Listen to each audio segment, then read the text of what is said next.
Hi guys, in this video we discuss how to freeze multiple pane in Excel. For example, we have a large data of a company in which different employees data are listed. When we go downward, our label row is not showing.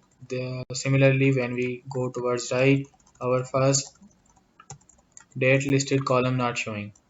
So the requirement over here to freeze first column and also freeze second row in which labels are listed. For this purpose, there is an option in Microsoft Excel. When we go to view, there is an option of freeze pane. There is a different options are listed: freeze pane, freeze top row, freeze first column. Firstly, we go for freeze top row. When we freeze top row, only the top row is freezed. You can see here in top row just the total number of cells are calculated, but we require second row to freeze.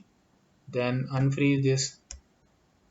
Similarly, go for freeze first column. When we freeze first column, so our first requirement is completed. First column is freeze, but we also want to freeze second row in which labels are listed. So unfreeze this.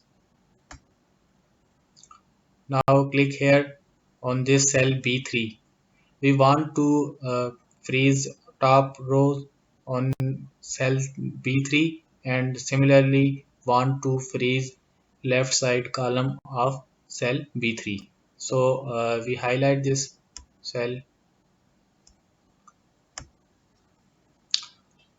Now go to view, go to freeze pane. Now pane is freeze. Now we can see that when we go towards right, first column is freezed, and when we go downward in the data, now top two rows are freeze.